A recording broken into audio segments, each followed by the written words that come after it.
Oh my God. Oh my God. All right, internet. Welcome to the 90s Hip Hop Junkie Podcast featuring my co-host Richie Vega, Big Jeff Zulu, and today we got a special episode with no other than the legendary Sound God, Rockwilder's in the building, baby. What's good? Oh my God. Yeah. So Rock, where exactly we at right now? Right now we in Def Squad Studios out in an undisclosed location, Blue Dust Saturn. You know what I'm saying? We're on another planet. We in West Bubblefuck. That's where we at. The God E-Dub is somewhere floating around here. You know what I'm saying? Redman floating around here. Keith floating around. Big shouts to Eric Sermon just stopped in. Yeah, Squad of the Mutants. You know what I'm saying? You know, he had to go out and hypnotize a few eyes.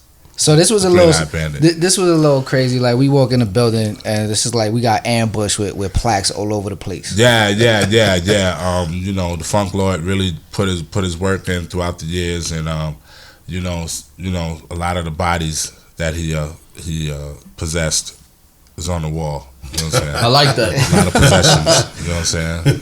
He possessed a lot of bodies. You know what I'm saying? He got a lot of bodies. Like, niggas say they got bodies in the street. I don't think nobody got more bodies than still in the streets like my man E. Nah, he gave it up. Shout out to E. But I'm saying we're here to talk about your bodies. Yeah. I hit a lot of bodies too. Yeah. It's been an assassination. You know what I'm saying? So real quick, right? Like, take the people through your journey.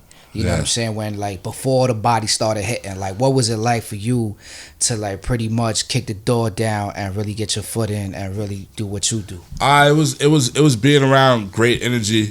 You know what I'm saying? I was blessed. I sometimes I think about how I grew up, and it was a blessing, man, because it all started from just the love of music. First off, in the 70s, you just got a love for music, and you're surrounded by a great family that loves music. Everybody's buying records. My mom's buying music. My sisters and brothers is buying music. We go to cookouts and everybody's buying music. You know what I'm saying? And then, all of a sudden you grow up and you're part of your environment is music. Eric down the street with 2 turntables. You know what I'm saying? And Mike down the block with 2 turntables, and there's block parties on the block, and there's turntables, and there's, you know what I'm saying, and then you want to be a DJ. Then the next thing you know, just euphoria of music comes out. Sucker MCs come out. I was just talking to Chuck Chillout about this, about how, Sucker MCs, when it first came out, and it just attacked everybody's radio. You know what I'm saying? Like, the show, and you're listening to this music, and you don't know, like that beat pattern. You just like, and then, I never really knew that the dude that did Action, I Want Action, yes. He actually produced Sucker MCs. So if you listen to Action and you listen to Sucker MCs, they both sound the same. What threw me off? Chill out, just put me on to that. You know what threw me off about that? They said Dave cut the record down to the bone, which is talking about the legendary Davey DMX. Yeah, David D. Like it threw me off because I'm like, well, isn't Jam Master Jay the DJ? Why wouldn't they say Jay cut the record down to the bone? I mean,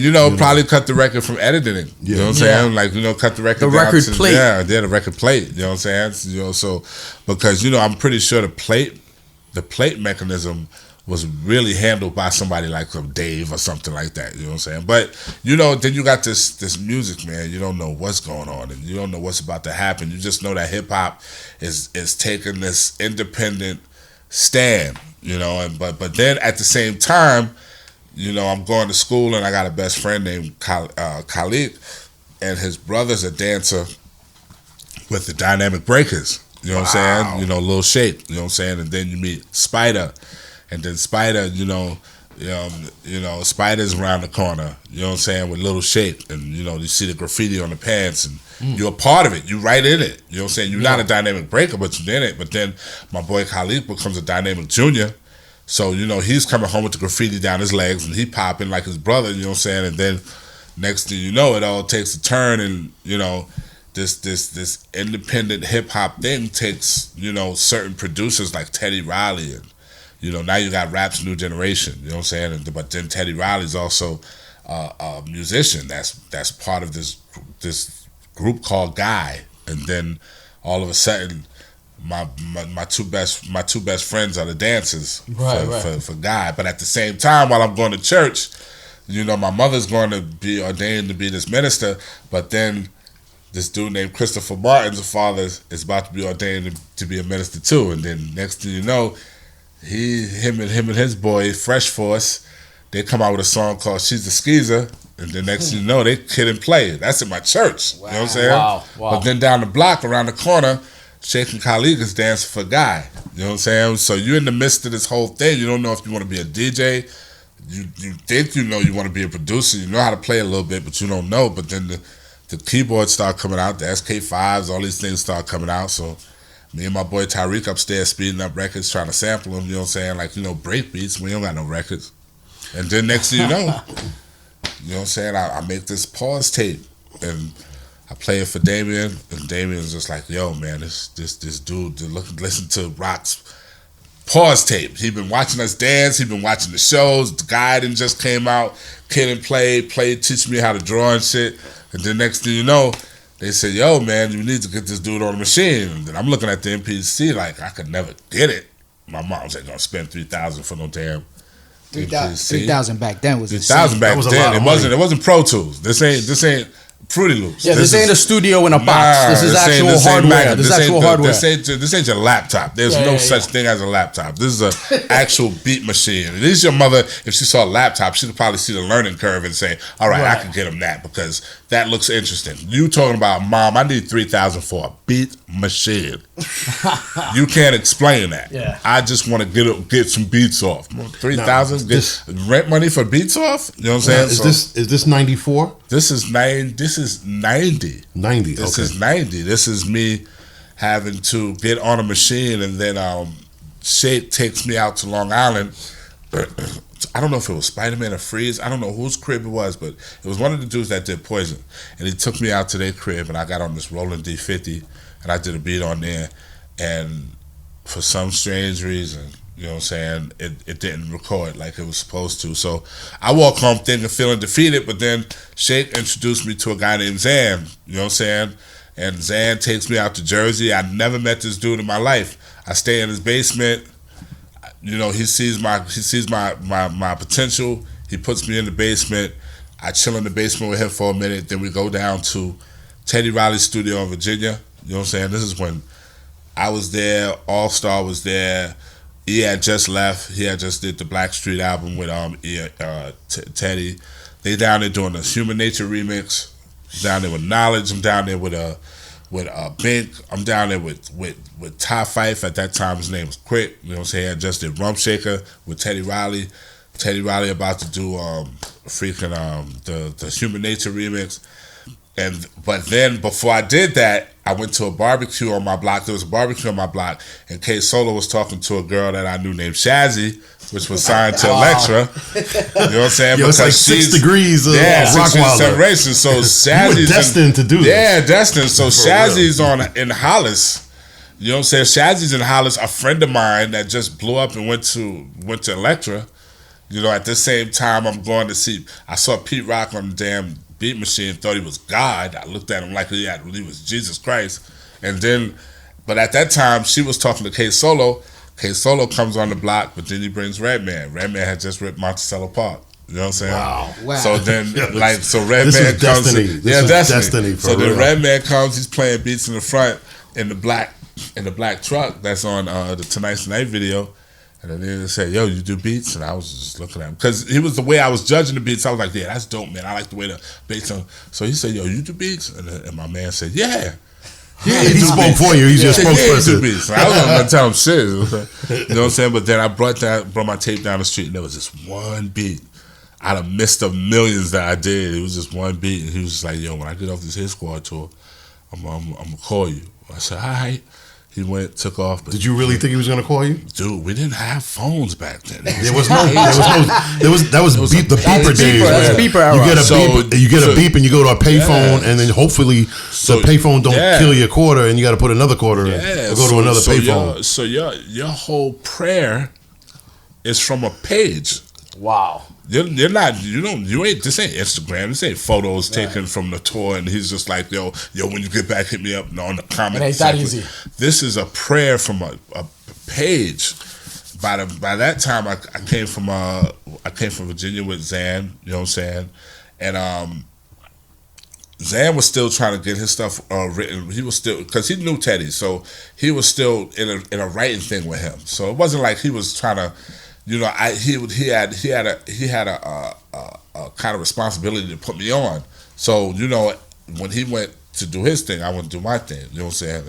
Next thing you know, Redman called me, and he called me. I remember my mother said, "Yo, somebody by the name of Redman called." Like, by the name of Redman. He said Red. His name is Red. He said Red. So Reggie Noble. Yeah, so I remember that number, 201-876-1 something.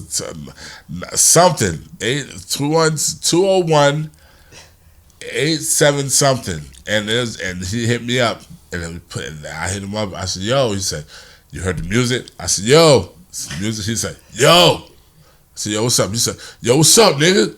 I'm like, "Yo, what's up?" You know what I'm saying? He said, "Yo, where you at right now?" I said, "Yo, I'm at the crib." He said, "Yo, I'm coming to get you." Nigga came and got me. He came all the way from Jersey to come get you? Jersey in a stolen car. No. Now that sounds like Redman. In a stolen car, and picked me up, and we went to Princess Black, and we got What kind of car was it? It didn't happen to be a blue Sterling, right? It was a Volvo. I don't know if it was a rental. He said a blue Sterling. No, the blue Sterling was his. That was okay, his. because I used to see him in Newark. No. I used to stay in Newark, and he used to drive around. Joking around. He used to drive around. He used to drive around blasting music with the tissue. With the tissue in his nose. And I ran into him a couple times at the light. You know. Yeah.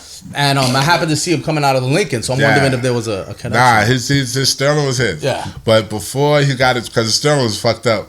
So it was a dope car. Not too many people were rocking a Sterling back in the day. That Sterling was dope. And Red is the type of person that will hook up his car. Yeah, He'll hook up his hoopty. Yeah. So by the time Midnight Marauders came out and Redman was Redman, that Sterling was looking like a damn Maserati. It was royal blue. I remember. Yeah, for those that don't know, Midnight Marauders was 93 Tribe Called Quest. Yeah, and also the emergence of the Wet the album, which is the Redman. You know what I'm saying? But like I always thought that was 92, so 93 is more 1990 motherfucking 2. Yeah, he did the music in 92. But it came out in 93. But it was like late 92, early 93. Yeah, because I'm not going to front, 92 was a tough year for like New York hip hop. There was like only 4 or 5, in my opinion, albums that were really hitting. The West Coast was killing it in 92 and 93. And then 93, late 93, you had Enter the Woo and Tribe Called Quest in November of 93. And then 94, New York was just crazy with, you know, Biggie and Nas and everybody like that. And that's like around the time you started really like coming in with your classics. Red had me on his back, man. Red to have a career and have Red as kind of like the forefront, because it was also Organized Confusion too. Organized Confusion was actually in Queens also. And we sweared by Organized Confusion. Like, we were following them everywhere. You know what I'm saying? Yeah, I mean, Pharoah Monch and Prince Poe, two of the greatest MCs I was ever. at Prince's house every day. Like, we were there every great day. Guys, too. Cooking.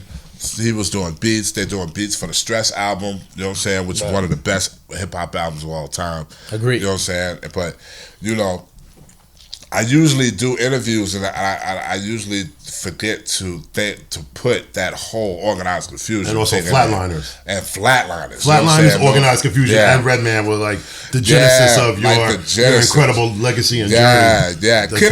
Kid and Play was more of a I was watching that happen because we went to church together, so I was there when he did House Party, all of that stuff. Like, he was coming back with all of these different type of. Now they're from East Elmhurst. What church were you got? We were going to Shaw and Zion. Sure. Well, I know Play is a born again Christian. His father and my mother was actually going to be elders at this church, and it was an amazing church, man. And it was a great church. But Play has actually. I watched Play become Play in that spot. Wow, that's, you know what I'm saying? I had no idea. This is like my mind is blown right now. Yeah, like it's such like you're like Kevin Bacon. Like you have like all these different tentacles. Teddy Riley. Play. Yeah, like I could tell you stories, man. I could keep you here for a long time about the whole timeline of me. And it was me loving music at just a young age. Me wanting to be at certain places with music by listening to it and then watching it just become. There's books about it now that talks about when you kind of like wanted to, when you have this want of putting yourself in this universe and you dream the impossible dream. Right. You put yourself there without even knowing, and then not actually having opportunities come to you and you turn away from them, but having opportunities come to you smack dead in your face and you become part of that. Like, I wanted to pop, I wanted to break, I wanted to rap. Red had me as a rapper the first joint, you know what I'm saying? I really know how to spit, you know what I'm saying? Like, really, really, really know how to spit. You know what I'm saying? Like, if you hear me on Muddy Waters, first Muddy Waters, I'm on Muddy Waters. We had a group called Crossbreed. You know what I'm saying? It was me. 6 Degrees of Rockwilder. Yeah. The book is coming out soon. Yeah. Me, Nate Palmer, and Cujo. It was 3 of us. You know what I'm saying? And we were actually Redman's first artist that was about to come out. Wow. When you listen to Vibe on Eric Sermon's Insomnia album, it's me and Cujo. When you listen to Muddy Waters, Case Closed, it's me and Nate Palmer. You know what I'm saying? Wow. What pushed you away from the MC and stuff? Just tour life, because I was touring with Redman for What the Album, There's a Dark Side, and Muddy Waters. You know what I'm saying? And it just got to the point where I didn't want to be the artist. I didn't want to be an artist. I didn't want to be the wake up, go to fly to the next state, do sound check every damn day, because that's what Red's career was, every damn day. You know what I'm saying? So a lot of MCs in this game, you know, they forget about the producer and they don't show love, you know, to the people that actually made them famous, you know. And I was with you probably about maybe 3-4 months ago. We were at the Best Buy Theater, but they changed the name. And Method Man and Redman were performing. And, you know, when your song came out, you know, they made sure to bring you and I were on the sidelines. That was just to funny. Bring you out. And like that, you know, it sounds corny, but that shit touched my heart, because it's like, you know, these are 2 legendary cats, right? They're incredible MCs, good dudes, but they didn't forget that Rockwilder, that song, you know, is what catapulted their career into the stratosphere. They already were legends, you know, at their own right, but that song catapulted them, and they brought him out to show him love and, you know, acknowledge that Rockwilder is the one that, you know, made that record. It's one of the most amazing situations in my life. It's just genuine love. That's what I'm trying to say. Because I'm definitely going to go down in history with the only song named after me. and what's crazy is that in so many ways, not knowing that the new age of location and tags and all types of things and algorithms for streams, my name is actually a stream name.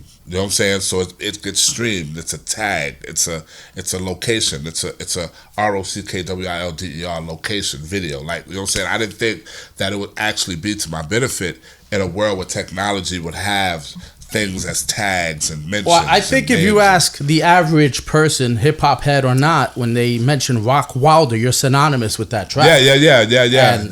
I mean, I remember hearing that track, and the first question I asked, who produced it? Wow. You know, you hear the electronic, and then when that drum beat drops, it's one of those tracks that it's like unforgettable. You're sitting there like, what the fuck? Yeah. Like, you're like, if you're a music lover like us here, when you hear that oh my God. I thought of Knight Rider for some reason. The beginning makes me think of Knight Rider a little bit. It's a lot of Knight Rider. It's a lot of craft work. Oh my God. Like, you hear, if you listen to the joint, you hear this little thing and the pulse in it. It's actually super craft high work. tech. It's just an amazing, incredible track. Yeah, it's a track, and then when you hear the story about, I just presented to you, like, of all the things that I've been around and been able to be blessed to be around, and then to have made that song. You know it's what I'm amazing, saying? Man. Kind of like you have an incredible body of work. So people don't get it twisted. That's the song that he's known for, but there's so they have no idea. People other incredible. Wow. We're gonna get to a couple, otherwise we'll be here for like 6 hours. Yeah. But I want to talk about Big Pun. I want to talk about the song that you did for Big Pun and Black Thought. I mean, 2 of the greatest MCs in hip hop. Oh, you know? Man, Black and the experience of it, like, what was that like? Were you in the studio, or did you just send it to them and they just did the magic there? Like, you know, it's crazy. I had a manager at that time. Her name was Andrina Hale, and she was a go-getter. She was a person that was in the midst of a lot of things. So the loud call came to her, and she was just like, "Yo, Big Pun is looking for music," and I don't know if that time I was actually trying to really, like, position myself to do weird. I don't know. It was just I had these beats. That I did. I don't know if that was the time that I actually said, yo, because when people call you for tracks, you know, you either have tracks available to give to them or you sit there and say, all right, I'm working on these tracks with Big Pun. You know what I'm saying? I think when it came down to Big Pun, I think I was fascinated at the fact that Fat Joe had this artist that was nice. You know what I'm saying?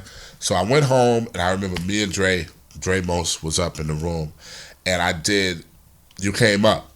And now You Came Up, I'm really like a person that plays. I'm not a person that really like You made samples. that beat? Yeah. Oh my. Yeah. Everybody I was gonna get to that. Oh yeah, that's one of my. That's my favorite Big Pun record. Wow, that's crazy. That's but crazy. I wanted to get to the Black Dog. Oh, my bad. No. I was still working on the story. Talk about that. You know, the You Came Up with Noriega. So I did the beat. Me and Dre Most was there. I was trying to impress Dre Most because Dre is a sample dude. Like he likes to sample. So like I said, you know, I sampled all the chops and did the beat pattern. You know what I'm saying? And me and Dre was there, and it was dope. And then I did Super Lyrical. Now, Super Lyrical, I also did in the mind state of saying, yo, I'm doing these tracks for Pun. And I think after I did Super Lyrical, there were like 3 other tracks that I kind of put on that beat tape, but he took the first 2 that I did. Like the first 2, and those were ones I really said that I was going to do for Big Pun. You know what I'm saying? So he took Super Lyrical. So you were on target. You hit. I was on target. I'm usually on target when I hit. You know what I'm saying? Right. When I this has happened to me in my whole career. Right. You know what I'm saying? Where I'll do the first 3 like, all right, I'm this person out, and they'll take them. You know what I'm saying? So Super Lyrical was crazy because at the beginning when you hear that doom, so I did the beat with that, but then when he took the track, now mind you, this is. You know, he walks in and you hear him coming down the hallway. You hear boom, boom, boom, boom. And then he comes in sideways in the door because his frame can't fit through that door. Right. He has to turn on the side. And he sits down. He's like, yo, what's up, man? Yo, this shit is hot. Blah, blah, blah. He comes in there with Cuban and Sace. Everywhere he went, Cuban and Sace. Shout out to Triple Sace and Cuban Link. Sace, Cuban, everywhere he went. It was like his twin. He called him twin. You know what I'm saying? Like, you know, so... they heard the beat, and then he was like, all right, we're gonna lay it. So when it came time to lay it, I don't know why, but it didn't have the boom. I must have put it on afterwards, and back then you got an MPC, you know what I'm saying? So it ain't like you can go search for the shit and who sampled what and all that type of shit, you know what I'm saying? The way you got it from or your library. It was like a 3 floppy disk, you know what I'm saying? So if you ain't put that shit on there, you fucked. You know what I'm saying? So I gave him the beat. It said bam, bam, bam, bam, bam, bam, bam. So he said, yo, this shit is hot. He walked out the room. I was like, oh, man. Then I heard him boom, boom, boom, boom. He said, yo, what happened to the beginning part? I was like, what beginning part? Wow. He said, there's a beginning part that was on here. I said, nah.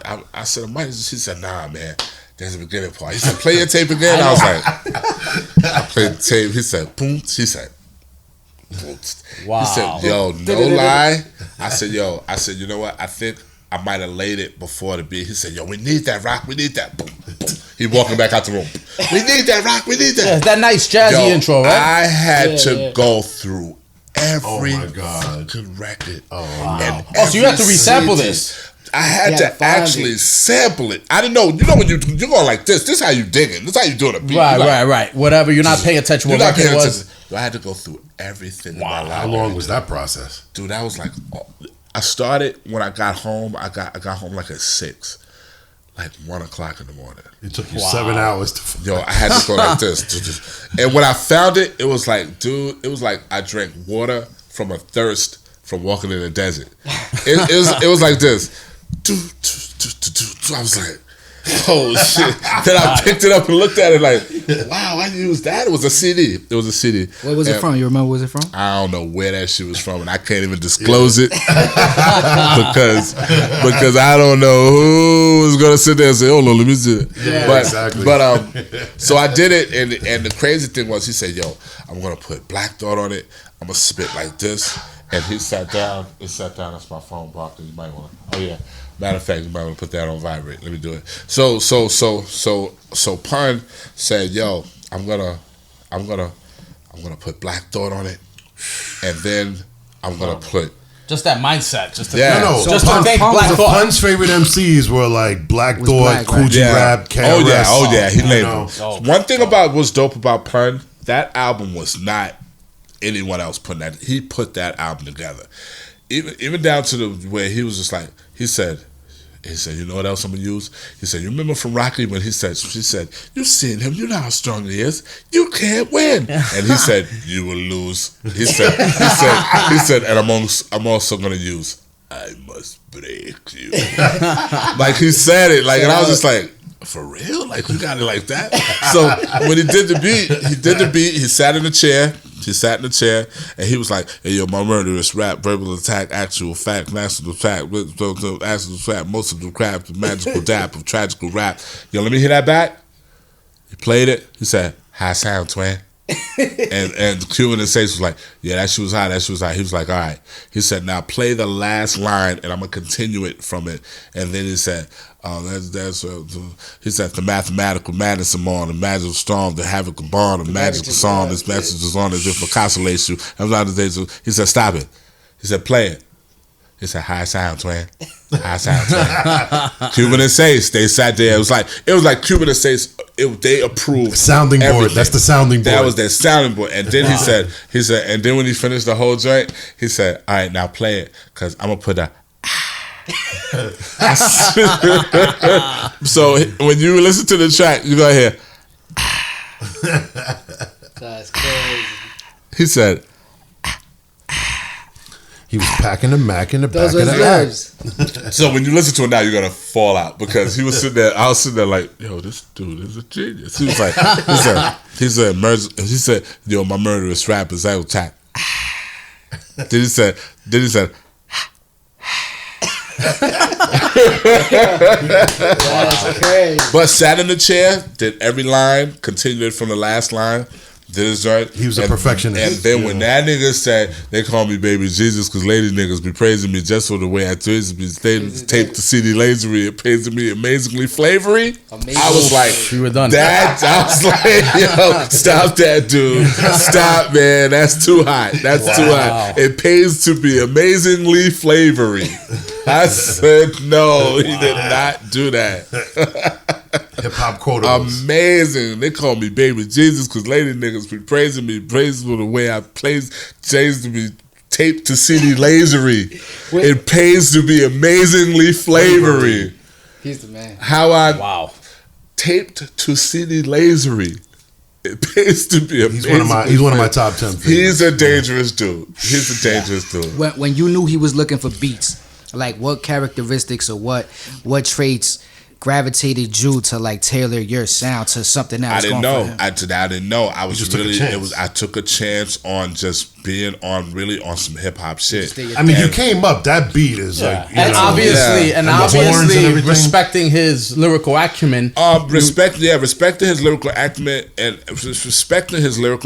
and then also saying to myself, if I have to become what he is, because I'm thinking about Buck Wild, I'm thinking about Lord Finesse, I'm talking about DITC, I'm thinking about like DITC, I'm thinking about the Heads, you know what I'm saying? Yeah. So I'm like, you got them to impress as well. Yeah.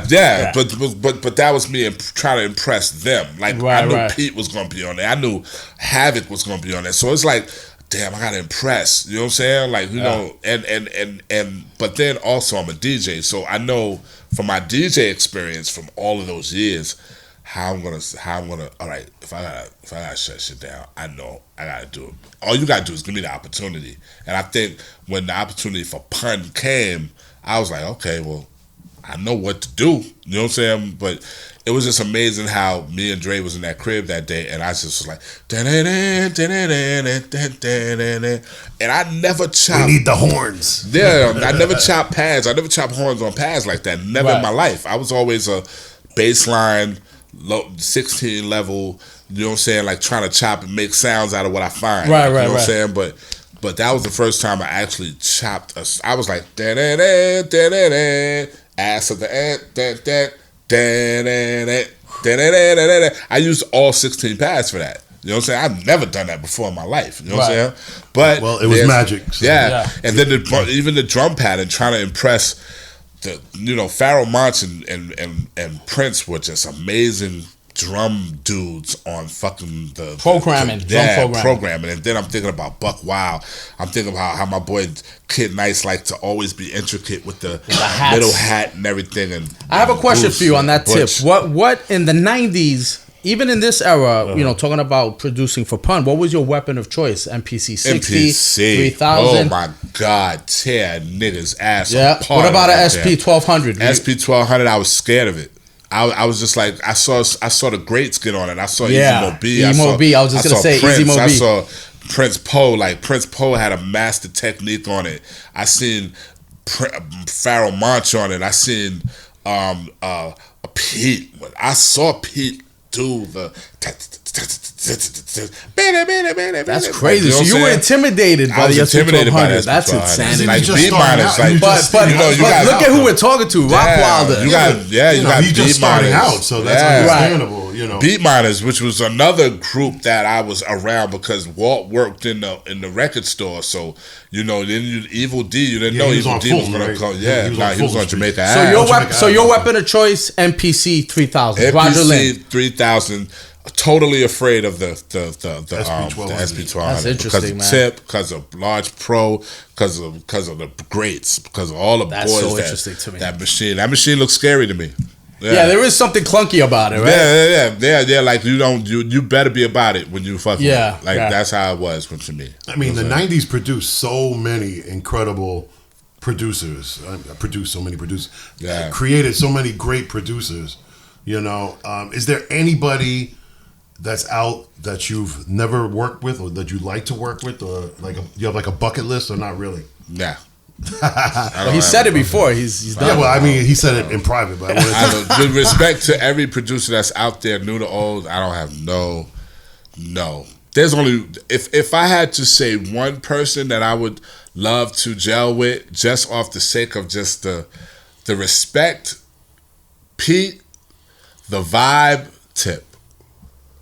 I would love to go through Tip's records, but then I would love to fuck with Pete and like do a beat with Pete just to go there and be like every time he does touch a pad, I'll be like, I do that now to him now. Like when we look at each other now, I still be like you remember when I saw Theodore, when I saw Grammy Theodore, I saw God. You know what I'm saying? I felt like. So Rock, do us a favor and educate the 90s hip hop junkie audience. What is the producer of today? What do they need to do to either maybe harness that 90s hip-hop sound? Is it possible? Because I know everybody's with Fruit Loops and Reason, and they're more on a digital tip, which I got nothing against it. Yeah. But somebody like you who kind of comes from the core where your studio was actually hardware, sequencers, today it feels easier. And while it's easy, I also feel like it takes away from great craftsmanship when it comes to programming beats. I think there's no way that you can actually. I don't care if you Black Milk. I don't care if you don't. You can't catch Dilla. You're not gonna be able to catch Large Pro. You're not gonna be able to catch Pete. You're not gonna be able to catch Premier. You can't catch Beat Miners. You can't catch the production of Organized. You can't catch Buck Wild. You can't catch Knots. You can't catch there's dudes that can't be catched. You can't catch me. Can't catch Rel. Can't catch. Busta in his early years of producing. You can't catch, there's a lot of great people that you just can't catch. You just ain't gonna be. Mo B, there's no way you're gonna even get to his frequency, the way his beats used to just be groggy. And on Instagram, he'd be giving little tutorials showing himself going through the SP 1200. Yeah, it's crazy. You can't, because it was just a different hustle. It was a different grind, a different mind state. It was it wasn't lazy. It was like, I gotta get it. There was no, there's a million producers on them computers now, and they're lazy. They're just looping. They're just adding loops from a previous beat they did. When you found a snare back in the days, when a beat set, you was like, oh shit, and you made that snare law. Like, if you listen to Q-Tip's, all the Q-Tip's albums with Tribe, those snares were law. You know what I'm saying? Yeah. If you listen to Pete, law snares. You know what I'm saying? Beat Miners, law snares. And then you had people that was able to use snares again and just have a certain signature, like Premier. You know what I'm saying? it was, you know, it was a different, you know, like for instance, there's never gonna be chocolate Thai again. You know what I'm saying? There's never going to be chocolate weed again. There's never. I miss that. Actually, I miss chocolate. If chocolate comes back, I'm going to be a devout weed smoker. I miss that. You skunk. There's never be another skunk. There's never going to be another black indica. There's never going to be another chocolate Thai. And chocolate Thai had that mellow high to it. Something special about that. Yeah, they're smoking ammonia right now. And it was chocolate. It was literally chocolate. Yeah, it was chocolate. You brought that back with the little Hershey bag. Yo. There's only one brand, son. There's never going to be another brand, son. You can't bring him back. Like, it's like, you know, back then it was just a different hustle. Even the grind of MCs, like, you're never gonna have another Tip. You're never gonna have another Redman, another EPMD. Like, you're never gonna have two dudes with their foot on a car and have that moment that you felt like, oh shit, what is this? Like, so what you're saying? Like, you know what I'm saying? Like, wow, those fucking tracks changed my life. Yeah, and the grit of it, the original of it, the microphone fiend feel. You know what I'm saying? Like, you'll never have that again. You won't have that again. So these new producers, I give them credit for what they're doing because they're amazing. I admire each and every one of the more successful producers and the ones that's coming up too, because there are producers that's coming up too. But you'll never capture what the grit of that grind was. You know what I'm saying? Like back when you tried to do what Fantastic Freaks did at the amphitheater, you'll never get that again. You know what I'm saying? It was just a grind back. It was a moment in time. You know? Moment in time. Out of the new cats, who got your attention or who are you like a fan of and like what they're doing? Producing? No, artist-wise.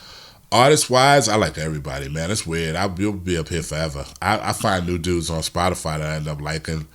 Like, even now, like, you know, I'm a fan of a lot of people. I'm a fan from everything down to Moonchild, down to, like, you know, down to Drake, down to. What do you think of Freddie Gibbs? Did you hear Bandana? Yeah. That's a pretty dope album. Yeah, I like that. I like Freddie Gibbs. I like the dude that was on stage. Who's the dude that was on stage that they had before I went on? I forgot his name. Yeah, but him. You're working with young fellas right now, right? Yeah, I'm working with young fellas right now. Any other artists you're working with? Young fellas is really dope right now. We're working with everybody, man. We're working with young fellas. You know, Death Squad. We got our own little planet going on right here with we got Winnie. You know what I'm saying? We got Trees. We got my son Pup. We got the young fellas as well. They got a crew that they're about to come out with. You know what I'm saying? We got Carabella. We got a lot of in-house talent that's dope too, you know. And then we got Eric still rapping, EPMD about to come out. You know, it's a lot of new things. And if I missed anybody, I'm sorry, but we just got a lot of talent, man. You know, we've just learned throughout our years to just embrace all music. So you're not really opposed or like hate on like the trap stuff and all like the. No, I don't hate on it. I don't hate on it. I can't hate on it. I'll be a hater to hate on it. You know what I'm saying? But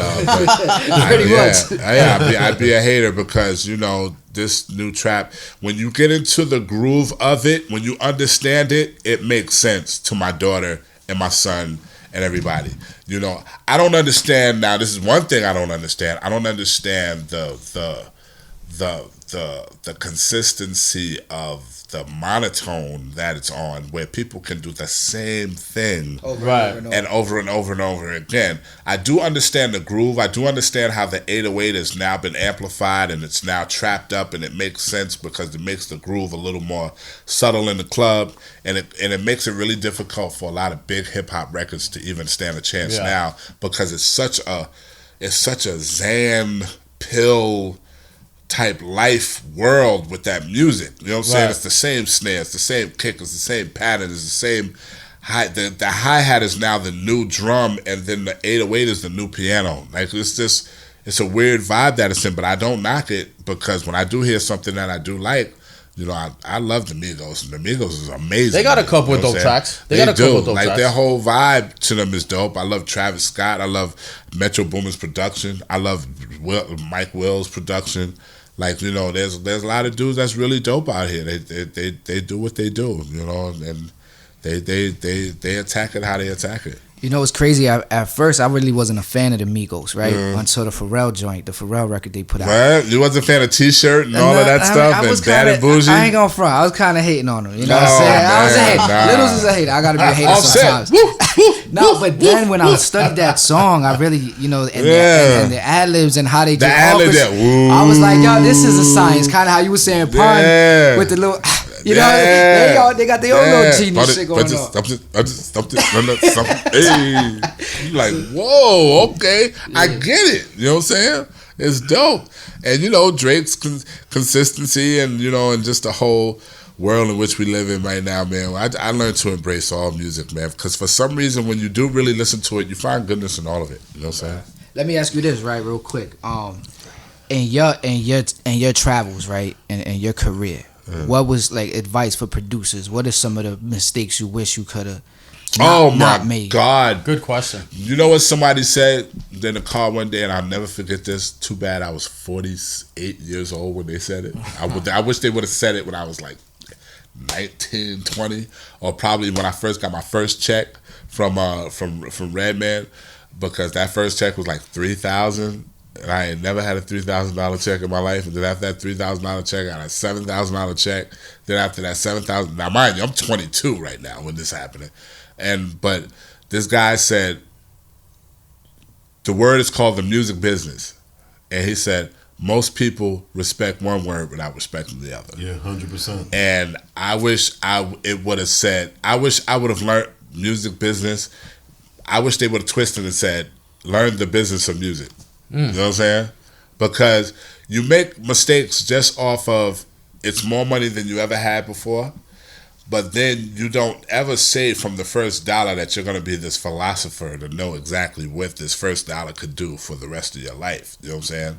So unfortunately, if you're not in the household of business moguls and you're not knowledgeable of what the industry has to offer you, and then how you can participate in the industry and make the dollars you make, and then let that money start working for you and becoming something to where you can be a part of life's journey of abundance in your later years because of what you sold early. You know what I'm saying? Like, I think about Missy Elliot right now. Missy Elliot is, and I'm not saying it fashionably or boastingly, but she's filthy rich. You know what I'm saying? And she's filthy rich because her mother is a CPA. You know what I'm saying? So you figure in Missy's whole success tour, she had some guidance. She had some guidance from the first freaking dollar. Like, you know, think about the first dollar invested from her mom's with One in a Million, with her career, with Timbaland's career, with Get Your Freak On, with all of this. You've had that first dollar invested. That first dollar even thought to be saved or invested. This woman has tons and tons and tons and tons. And I don't say it in a bragging way. I say it in a way of, damn, man, it's like your mom's was a CPA from the first dollar. So the mistake dollar is still the correct still dollar. A profit. Wow. You know what I'm saying? I don't know how her actual journey went with her mom's and her money, but I could honestly say that that's what I saw. I saw Mama Elliot. You know for those that don't know, Rockwilder has been I'm also DJing for Missy Elliot for many you know years what I'm saying? now. Another part of my career, you know, we did so many great records together, and that's my big sis. You know what I'm saying? I don't know if I'm older than her or younger than her, or I don't know if we're the same age, but she's always gonna be my big sis forever. I love that girl so much. If I could hug her the way I love her, she wouldn't breathe. You know what I'm saying? Like, you know, that's how much I love her. But she put me on her back, took me on a journey that I never would have encountered, made me a part of some amazing milestones in my career, and it's just, that part of my life is another amazing thing. But like I said before, the business of music is something I wish I would have known. I wish my mother would have been my accountant, because my mother could have been my accountant even though she wasn't an accountant. What's a CPA, like, just for people that really don't know what that is? It's a certified public accountant, right? Yes. That's what it is. And it's a person that works your dollar from the time you make it. So if you're very successful and you have someone in your family that's a CPA and not a crook, right? You know what I'm saying? You pretty much have a great portfolio of things. Like one thing that I'm blessed about in the business of music is that if you do have any trait of consistency in the actual music part, you will survive in the business part. You know what I'm saying? You probably won't have what you might have thought you probably won't have what you could have had, but you will have because when all the smoke was clear through all the bullshit and all the stuff that I had to learn just off, business and accounting and financial advisory and everything and all of this stuff, and then you run through all this money. The fact that I stayed in the studio so much and I was consistent with all the music that I've done, it still allowed me to have income to say, okay, when it's all said and done, I got money to feed my kids. My catalog, and is a 6-figure catalog that can maintain throughout the whole course of time of my name and my kids and my career, and the Rockwilder could pay my kids forever. When you said feed my kids, but some people don't know. I happen to know. Can you tell the people how many records sold you got in your catalog? I can honestly say it's 50 million records sold, but I would have loved to say that there was $50 million, because it could have been $50 million. Could have been. In so many ways.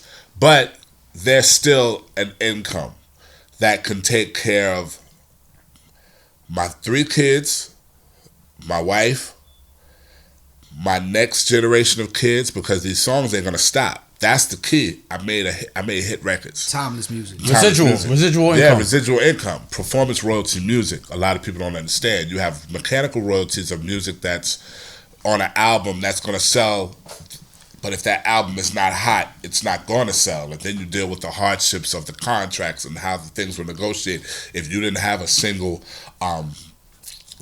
stipulation in your contract, or if you had to not get paid until the whole album is recouped because of samples, like if you don't deal with the hardships of those, you actually benefit. Get Rich or Die Trying is going to take care of my kids. You know what I'm saying? Like, wow. Destiny's Child, Destiny Fulfilled is going to take care of my kids. Janet Jackson is going to take care of my kids from her iconic platform.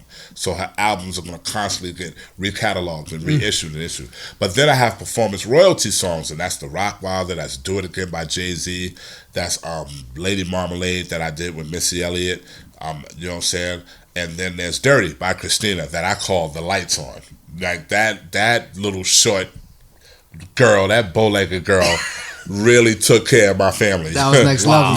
That was no samples, you know what I'm saying? No bullshit, no stipulation contracts, no single. My contract was done correctly. When I get to that part of the booklet, when it gets to Dirty, that's when the money starts popping up. You know what I'm saying? It's funny, on the way here, we was talking about all the artists, that you worked with. And 90s Hip Hop Junkie, like, as a culture, people don't know those names that you touch, like those pop names. You know what I'm saying? And I'm like, we got to talk about that, because that's like some producers' dreams and fantasies to be able to work with artists like that. You go. I was just gonna say real quick, and then I'll let you touch. I mean, anybody that's a fan of the music, if you could say that you work with just these 10 artists alone, you're incredibly blessed. And what I'm talking about is Janet Jackson, Christina Aguilera, Missy Elliot, Snoop Dogg, Busta Rhymes, Redman, another Jay-Z, part of my career. Jesus. And that's just touching the surface. In terms of what you've done over the last 25 years. And Busta is another part of my destiny journey, that little 6 degrees, because Busta, man, he's been in my life for a long time too, made me a part of his whole journey. I was just praising him for this on our anniversary of When Disaster Strikes. Like, I wasn't on The Coming, but on When Disaster Strikes, he put me on with Erykah Badu. You know what I'm saying? And kept me a part of his career, kept me a part of his circle, kept me a part of his destiny. I owe that man. You know what I'm saying? Like,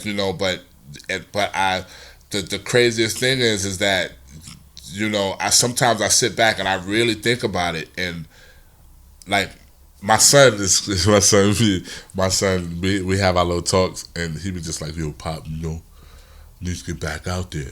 You know what I'm saying? And I'll be like, "And do what?" what do I need to do that I haven't done? Like, you know what I'm saying? Like, no, we need to get you fresh again. You know what I'm saying? Because, I mean, he thinks you're done. He thinks you're done. He said your swag is not on full tilt right now. It's one of the best conversations ever because I be sitting there. Did you film that conversation? No, it's you didn't funny. know it was coming. No, you know what I do? I sit back and I be like, yeah, son, I know you're right.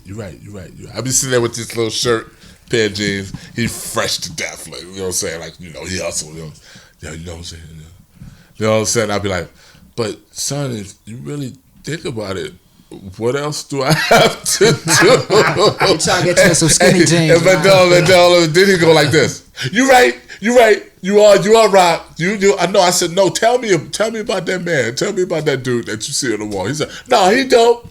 No, I ain't gonna front. Dad, you don't. They ain't gonna front. Dad, you don't. You know what I'm saying? But he said, but we just need to get you this. You know what I'm saying? And I'm just like, okay, all right. So get me fly again. What you want me to do? So you gonna turn him into a stylist now? No. Just like, so what you want me to do? No, we just gonna, get them kicks right. You know what I'm saying? I'm like, dude, but I don't like the sneakers you like. So if I do wear them, I'm gonna be back in the joints I like. Like that part of me, you should have talked to me when you was a little boy and I was styling, like when I was like this, because it was, you know what I'm saying? I was doing that. I said, but now you got me. I'm an older dad. I'm cool. You know what I'm saying? But it's so funny because his friends be like, yeah, Pop, we need to get you right. I'm like, yeah, but how many followers you got? He's like, see, that's how you gonna come. I'm like, his boy Rose. I'm like, nah, because I started with you, and we was at the same spot, but then I kind of went up. You know what I'm saying? Like, I'm at about a few thousand followers. Where you at? He's like, nah, man. I just stopped. You know what I'm saying? But it's the fun. It's the most hilarious. Fun part. But my oldest kids, I got one. You know what I'm saying? He's 30, and another. My daughter's 22, and they got the Rockwilder. You know what I'm saying? The high, coming in the house, holding them. But my other son, he's 5 years old. He gets dad. He don't get none of this stuff. He gets all dad. But it's just so funny how you look back at your career and you just be like, wow, I did a lot, but I really just made sure, and it's going back to the business of music, you know what I'm saying? I made sure that these kids got right because I'm still working. Now I'm more in the exec field, wanting to do film, wanting to do all this stuff, wanting to do my own book, my own biopic. Yeah, you need to write a book. That's 100%. You have to do your story. Your story and journey is like unbelievable. So you have to do that. It's crazy. I hope I can get it in the store where somebody could be like, yo, Rock's book is really ill, yo. Like, I read it, son. I read it. It's really ill. Rakim just did a book. And, it's a very good read and everything like that, but there was some things that I wish he had put in the book, but I'm not complaining. It's a good read, so go out and cop that. But I'd like to see you do a book. I'd like to see Big Daddy Kane. I always say Eric needs to do one too. Eric and Parrish definitely need to do one. They need to do a book, man, because Eric went through a lot. Eric, I remember seeing Eric walk through. Eric was like God. Like, I was just like, ugh. Like, when he touched his beat machine, that W30, and that's crazy, that because it's so many times. But there's an Eric Sermon story too. There's a Busta story. There's an Eric Sermon story. There's a Missy story. That's crazy in the book because each book is gonna have each chapter. I'm not gonna lie. When I saw Eric walk in the room, I got nervous because you have to understand. Growing up, I shot the sheriff, strictly business, let the funk flow. It's a big deal to me. I'm actually honored to be in his presence, honored to be in your presence. He'll be the first one to be like, nah, man, come on, chill. Nah, he's dope. I caught him at the Apollo last year. Him and Parrish. They did a dope ass job watching him. Yeah, I was on that stage. Oh, you were there? Okay. Yeah, I was on that stage talk. But it's amazing. It's just amazing to be like, I'm one of those people. I'm like, I always wanted to know what Motown felt. Like, I could watch Hitsville like right behind each other. I could watch Hitsville like 20 times a day. I could watch it because I remember the euphoria of every record. I remember the Jacksons. I remember all of that. So I always wanted to know how that felt. But then to now experience it with hip hop. Now we're the Motown. You know what I'm saying? Like, we're the Motown of hip hop. And I didn't know that the late 90s, early 2000s was when it really got hip hop. You know what I'm saying? When it was like, all right, do or die hip hop. Here we go. We got the greats. We got what's happening now, and then from the greats and what's happening now, we're now about to embark on a decade or what else? A decade, like a decade of music being like the 90s. What it was, and that's why this platform is so important. Yeah, it because me as a hip hop fan, growing up in the 90s, late 80s. That's one of the biggest reasons I enjoy doing this podcast. To meet the likes of a Rockwilder. It's a big deal to me. Entertainment. It's entertainment and it's education. Because I'm getting the backstory, on his upbringing in this industry, and then we also providing it to the audience. So I got to do it's a win-win. though. Like we all grew up on Motown, so we're not gonna sit there and say how great Motown was. What boggles my mind. On the same block, 4 doors away, you have Smokey Robinson and Diana Ross. Wow. 2 miles away from them, you got Aretha Franklin. Wow. 5 miles from them, you have Berry Gordy and the Temptations. Yes. So you have 5 geniuses of music that it doesn't matter their color, whether you're white, black, Asian, Spanish. These 5 people touched the lives of all music-loving people, and they all grew up within a 5-mile radius of each other. Let's not forget the little boy that walked in blind. Mr. Stevie Wonder. Stevie Wonder. If you look at Hitsville and you see how he walked in, you'll be like, what is Hitsville? It's like a talk? That was the name of the Motown. The Motown documentary. It's on TV right now. So check that out. And they all worked together. Smokey wrote a lot of songs for different artists. Right. They all, like, when it first started in 1959, 1960, not everybody was there, but between 60 and 64, before Motown really took off, you'd see Martha and the Vandellas as a receptionist. You'd see, and then the best part about it is like how you said before about Big Pun having Cuban Link and Triple Seis sitting right there as the sounding board. Every song by Motown, it doesn't matter who it was, got voted on by Berry Gordy, Smokey Robinson, and about 10 other people.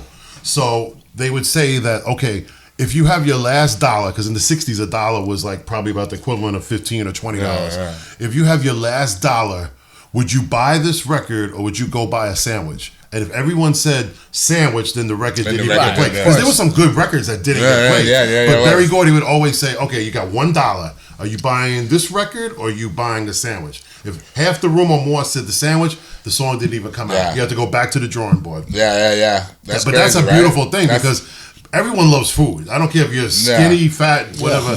You got to eat. So you are you going to eat dinner? You're going to go buy that record. Yeah. If you're going to go buy that record, then that's a hit record. Yeah, because a record will make you starve. A good record makes you starve. I starved many a days with my $5 going to school to get what was happening at Music Factory where Walt was at. If I had to starve for 2 days and wait to get home from school to get that America's Most Wanted album, I did. That cassette was $10. That's one of my favorite Ice Cube albums ever. The production on that album is disgusting. Don't forget Death Certificate. Oh God, don't forget. But America's Most Wanted, man, from the jump, that album it's on. It scared me. It got me to the point now where after y'all leave, I'm gonna have to play it. And I'm gonna have to play Niggas for Life. I'm gonna have to play Niggas for Life. Oh my God, the intro to that is insane. Oh my God, dude. Just what were they thinking about out there, man? Rock, when we first walked in the building, right? You had the new Chris Brown joint. Yeah. Right, now we on that Motown topic now. Let me ask you this though. How is the comparison? How do you see it that Chris Brown has been getting to Michael Jackson? You know what's funny? I didn't get a chance to tell y'all that when I was watching that and we were talking about the dancing, Janet Jackson told me, because me and her we're cool. She said the only person that she'll give the torch to. She said, everybody's good. She said, but the only person that can get the torch from my brother is Chris. Not even Usher, huh? She said Chris Brown. She didn't say not even Usher. She didn't diss Usher. Right. She just said that as far as his quality, there's nobody. There's something special. I've been to a couple of his concerts. I've been on stage with him. There's something special about what he's doing, what he's capable of doing. Yeah. He's super talented. I mean, that goes he dances like amazingly. And this is me watching These Girls Ain't Loyal. It's like he could play with it, but then he could really get technical with it. And when you have somebody, and that goes for just any type of craft you got, it's fun more or less than the actual thing of it. You know what I'm saying? You know, you got most producers that, you know, are abiding by a certain code just to impress. Yes. But then you got other people that just love to do what they do. You know what I'm saying? You're definitely one of them. Yeah, of course. 100%. Of course. That's one thing about music, man. You ain't. I don't know. When it comes to music, when it comes to music, I'll definitely talk smack. A lot of niggas ain't fucking with me. You know what I'm saying? I love it. But that's just me. My love for music. My love for music. You're supremely talented. Yeah, so yeah. You could say that without reservation. Your body of work speaks for itself. Yeah, my body of work speaks for itself, and it's just you're dealing with a different mutant with me when it comes to music. It's not. We ain't here to play when it comes to music. I'm none of my stuff sound the same. You're laid back, but you're like a beast. I'm a beast. Yeah, I'm really a beast. I'm not saying it to brag. I'm not saying it to boast. It's 100% the truth. It's just that you're not gonna touch me on the music that I know, and I got smoke for anybody. I got smoke for the niggas that talk about smoke. I got smoke. You know what I'm saying? But the real niggas that know about smoke don't even talk to me about smoke because we all respect. We smoke niggas that respect each other. You know what I'm saying? But I got smoke for the haters. I got smoke for the niggas who think they hot.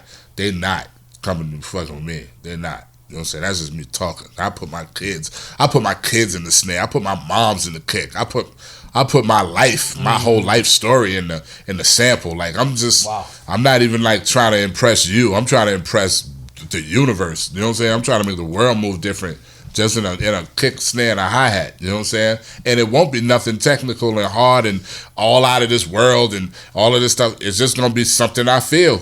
And it's just going to bust your ass. You know what I'm saying? I have one other question. I noticed you're wearing sorry about that, y'all. That was true. First of all, that was beautiful. But secondly, I noticed you have a Rush shirt. I'm a big classic rock dude. I came up on Black Sabbath, Zeppelin. Yeah. And I also do some production. But I'm curious because you early in the conversation, you talked about, record, digging in the crates and your early days. Yeah. What records in general, whether it's Ohio Players, Parliament, oh my God, what were some of the albums you were sifting through to put together some of your early production? Check this out. I'm gonna talk to you about the records. I'm gonna talk to you about the yearn of having the records that had the sleeves but no vinyl. Ooh. Wow. Innovisions never had a vinyl. We never had a vinyl in our house. I lived through the album cover until I got a chance to get my hands on the actual album, which was the day I bought my first car and I put my system in it, and then I was able to have money because Red was paying me and E was paying me, everybody was paying me. I was able to buy my own CDs, and that's when I bought my first Innovision album, and I was able to play that album. And I sat on the side of the road, and no, I didn't sit on the side of the road. I drove and played the whole Innovision albums because we never had it in the sleeve. Wow. Then there's Fleetwood Mac that was in my mother's house. My mother loved country music. So we had Loretta Lynn and we had Fleetwood Mac. You can go your own way. we had Daryl Hall and John Oates because back in the 70s it wasn't hip hop yet. So the radio station 106.7 and WABC, they played music. Right. They played disco. They played everything. So we had that, but then we had Songs in the Key of Life, the album that made me a producer. The album that actually made me a producer. When I saw all songs produced by Stevie Wonder, I used to hum my own music. 7 years old in front of my house, like da-da-da-da-da. And then it was jazz, it was Miles and Coltrane. These are the records that didn't have sleeves. These were the vinyls that was scratched as hell, and you just had to make it through the joint by just making sure the crack was pressed down so it played. Like this is my hustle. I didn't have the records in plastic. I had the records. There was a lot that didn't have sleeves. Then there was some that had sleeves. The joints you pick up like at a flea market, right? Yeah. Or yard sales. All my parents not taking care of records. They just we just weren't taking care of records. My pops loved his 8 tracks. You know what I'm saying? Joe Simon.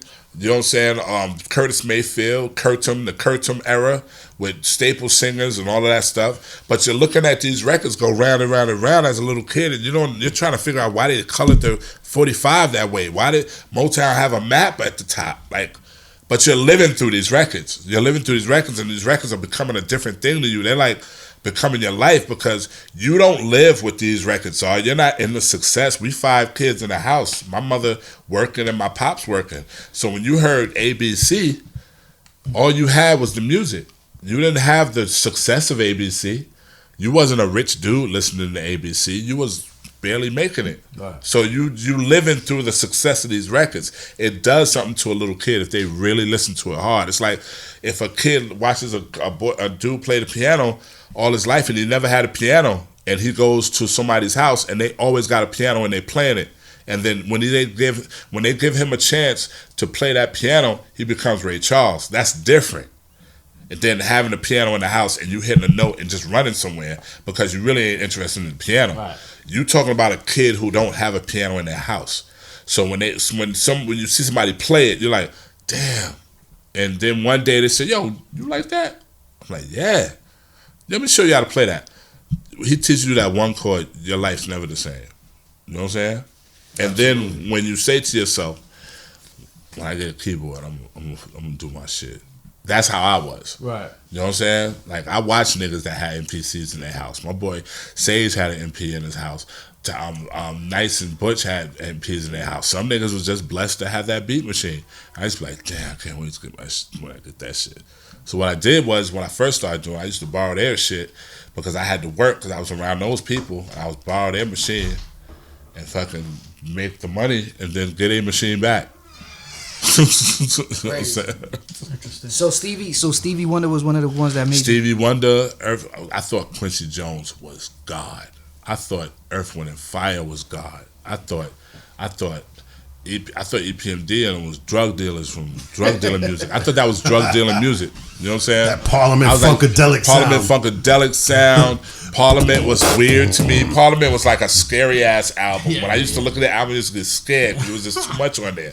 Like that's me, just that Aquarian mind just zoning out. Like I would lay on the floor with a bunch of records like Dre did, just to say I laid on the floor with a bunch of records. You know what I'm saying? So it was a lot of shit going on in my house. Like, you know, a lot of family records that like to be played during Christmas, during Thanksgiving, you know what I'm saying? Like, you know, my mom's loved Candy Staten, but then my pops loved Curtis Mayfield, like, you know what I'm saying? But then my family loved, my sisters loved the South Soul Orchestra, and, you know, we had, Motown was just life in the house. Like, you know, it's just a lot of things, man. It's just, but then you grow, and the next thing you know, slowly but surely, you sit back now with y'all right now, y'all interviewing me, and I'm like, dang, man, I'm a part of them records. That's in the crate. You know, it's crazy, like, the way Motown influenced, you know, some of the stuff you guys are doing. I look at hip-hop, and I'm like, yo, hip-hop changed the world. Yeah. You know what I'm saying? It started right here, you know what I mean? And you're one of the people that curated that change. You know what I mean? So salute to you, my G. Yeah, it's amazing, man. It's an amazing story. Sometimes I listen to it from the minds of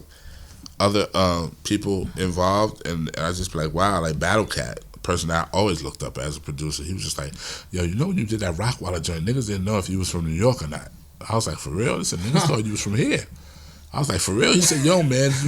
He said, yo, when you did that synth that way, you know what I'm saying? Like, and I'm just thinking about, dang, I was just trying to get on the Red and Meth. Well, that's what I'm saying. That's a universal track. Yeah. And it's crazy how you mentioned Kraftwerk. It kind of, it lends itself to something something that is universal. Yeah. You know what I'm saying? That's a what the hell track. Yeah. The first 30 seconds of that track, when I heard it, I was like, and that snare, I'm looking at the radio snare like, you were talking about. That's a law snare. Because when the snare hits, it's reminiscent of snares you're gonna remember. Well, the song starts out slow, so you don't know all you hear is the dum, dum, dum, it hits like a wave when the kick and the snare come in. It was me being inspired by Swiss in his intros. Swiss had the intros of, if you listen to the intros of Swiss back then, I was inspired by that. Swiss definitely gets the salute from starting my intros, because I was just like, you had to start in order, like back then when I was doing stuff, I was just like, damn, well, I guess in order to have the hot ass track, you gotta have an intro and then have to go to it. A little quick build up. Yeah, a little quick build up. And Swiss was definitely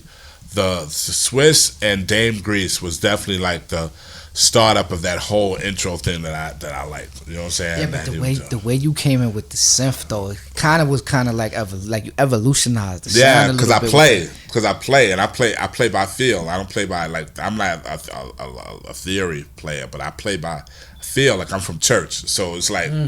So you put the gospel. I put the gospel in it. You know what I'm saying? I put the gospel in the Steven Spielberg in there. Because if you want an intro, okay, I'm gonna give you an intro that.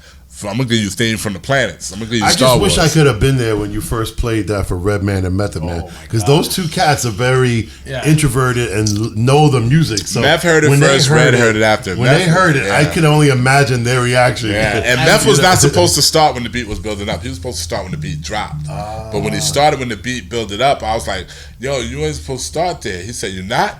I said, nah. He said, but Rock, that's how I wrote it. I wrote it on the start. I said, well, so do my boy was in the room. He was just like, Rock, it don't sound microphone bad. check that's one like just yeah. So he built it. He built on it. You know what I'm saying? And then Red came after it. You know what I'm saying? The shortest song in rap history, although there is a longer version. You know what I'm saying? It's like for me, it's like a sucker MC. It's like just 3 minutes of just lyrical incredible.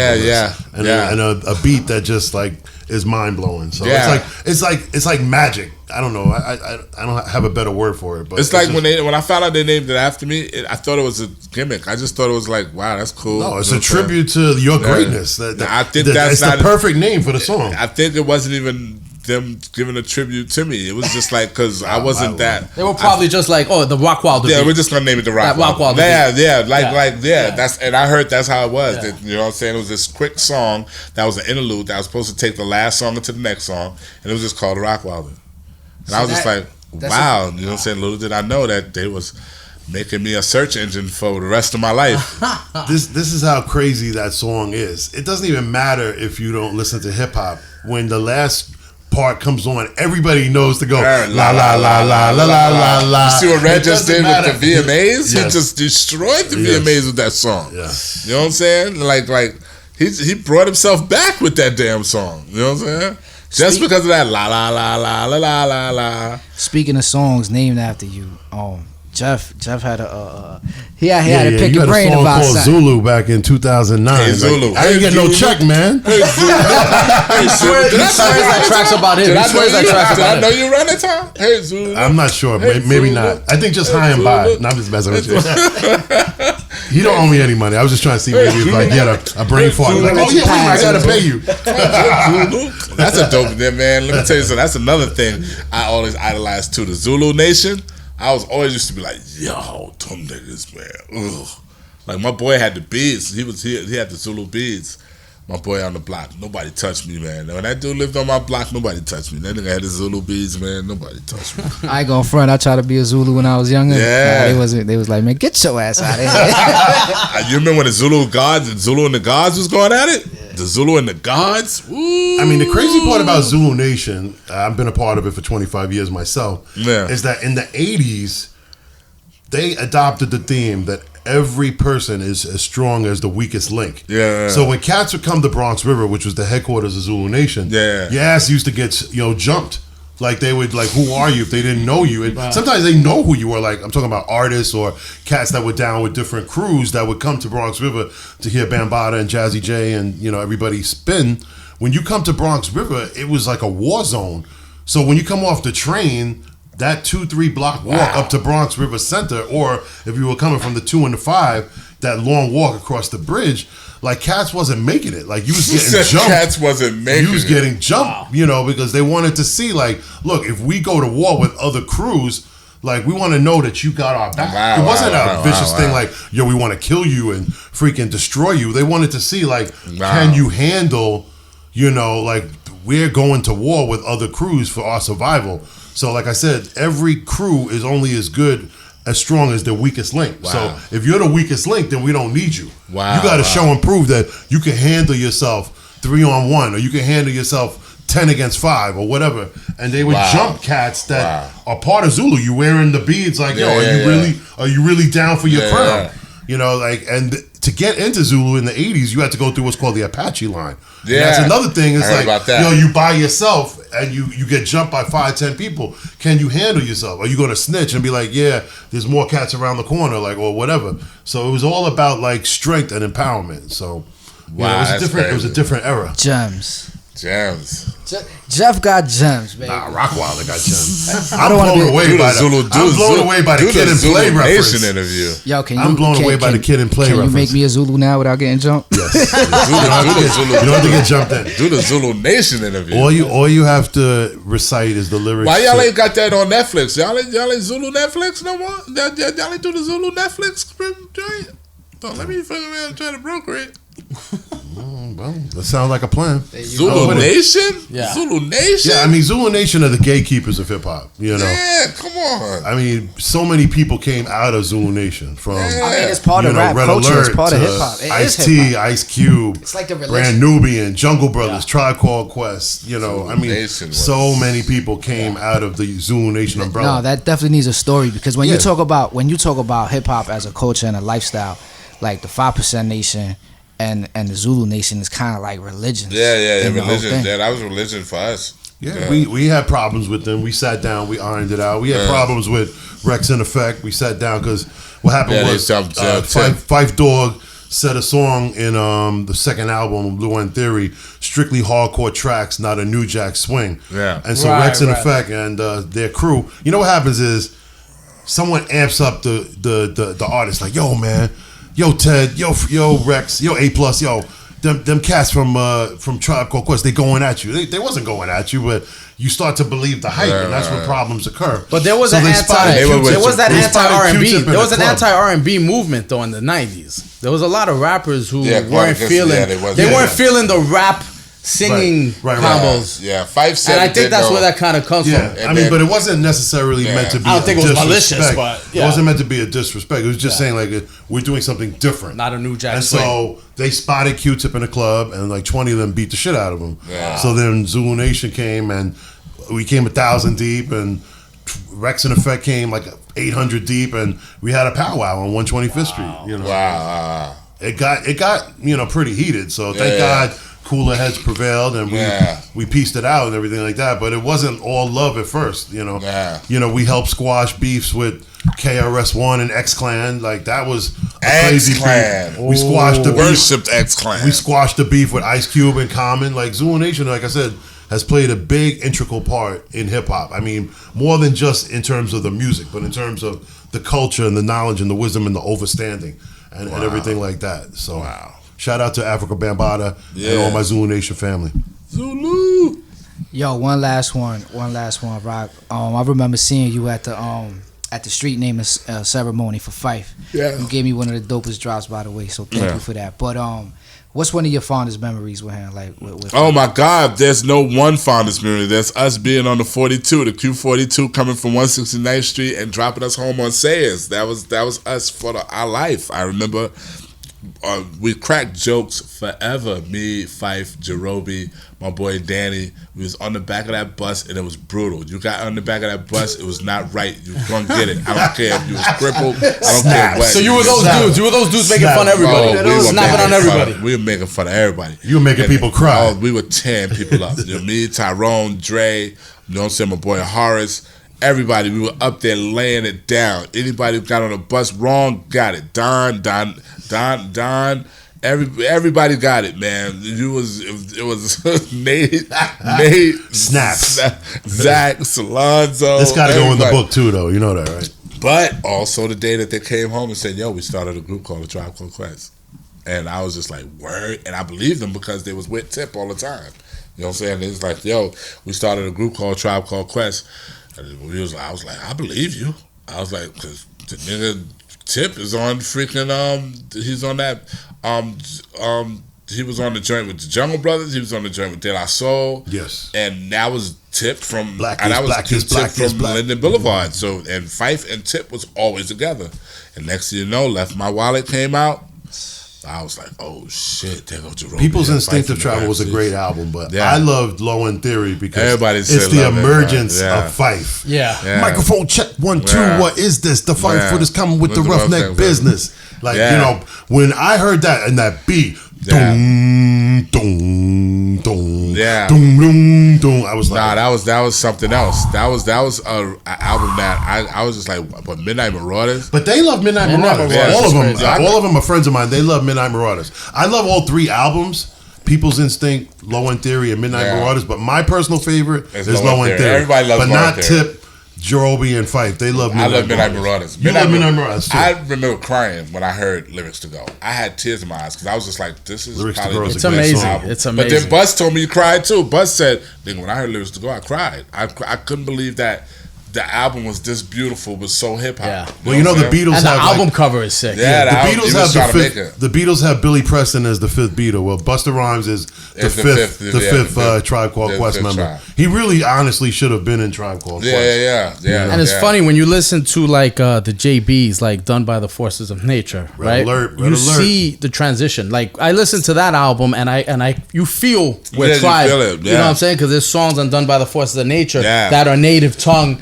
That have that, you know. And I remember when Leaders came out, everybody was on Charlie Brown. Everybody thought Busta was dope, but everybody was Charlie Brown. I always thought Charlie Brown was dope. Yeah, so when they did Scenario, they got on the bus and they were just like, yo, we just this joint called Scenario.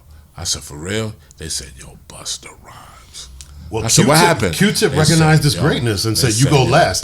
When you went last on the record, that was the highest compliment you could give somebody on a record. Like, yo, you are the dopest. I might be more famous than you, but your song, your lyrics are better than mine. You're going last. But the craziness is we was all on the bus like, Brown didn't end it? They said, no, Busta ended it. And they said, yo, when he ended it, he ended it. I said, Busta Rhymes? He said, yeah, Busta did some craziness when he never heard before. Then I heard it, I said, that nigga's crazy right there. I said it, I said, yo, that nigga's ill. And next thing you know, hoo-ha, got you all the check. Yeah. That propelled one of my favorite Busta. He got that from Sugar Hill Gang. Yeah. I got some trivia for you. Do you know who Busta Rhymes is named after? Super Rhymes. Negative. Busta Rhymes was named after. I always thought that it came from. He's named after an athlete. We'll give you that. Oh, then I ain't got it. He's named after a safety that played for the Browns, I believe, from like the freaking 60s or something, right? Yeah. Well, Chuck D gave him the name. He's like, yo, why don't you bust some rhymes? Yeah, he bust some rhymes. Yo, everybody back and they said, yo, I'm gonna bust some rhymes, B-U-S and then some. But instead of bust, he just said Busta. I'm gonna bust a rhyme. I'm not gonna bust a rhyme. I'm gonna bust a rhyme. Yeah. But the guy's name was Buster Rhymes. Yeah, it was. Yeah. And then Chuck flipped it. You know what I'm saying? Hit him with Busta that. Rhymes. Shout out to the legendary Chuck D. Name. When I heard the Leaders, I was just like, whoa, these niggas is crazy. That's Cold Crush. That's Cold Crush. Yeah, Cold Crush Revisit. Go Busta, go Charlie, go Dinko. Dinko was nice too. Yes. Hell yeah. Dinko was really nice. All three of them was nice. But I always thought Charlie was going to be the one. Yeah. I never thought Busta was going to be the one. And then I heard Scenario. I said, oh, okay, Busta's the one. Busta's the one. Busta's the chosen one. Q-Tip catapulted his career. Sure did, man. Respect to hip-hop, man. Wow. Amazing. Respect to you, Jeff. Thank you for all the gems, countless gems, Rich. Thank Rockwilder. Man, this has been surreal. It's been Thanks for 90, what is it? 90s hip-hop junkie. Wow, this is dope. This is really dope. Rockwilder, yo, we know Salute you're to mad the show, busy. Man. Keep it coming. Thank you so much for giving us your time, man. Oh, man. Thank you for it's an honor. It's an honor. Like priceless gems. And like I said, the book is coming out in 6 months. Yeah. Go cop the book, Rockwilder. Yeah. The 6 Degrees of Rockwilder. There you go. 6 Degrees of Wow. That's dope. That's dope. That's dope. That might be the title. There you go. I have to pay you for that. Yeah, there you go. So got the check, baby. All right, you heard it first. He said you're going to look out. I need 3%. That's going to be $1 million book, so. Yo, it's the kid J. Littles, man. Thank you guys for tuning in, man. It's the 90s Hip Hop Junkie Podcast. Stay tuned for the next one. We out of here. Yes, we out.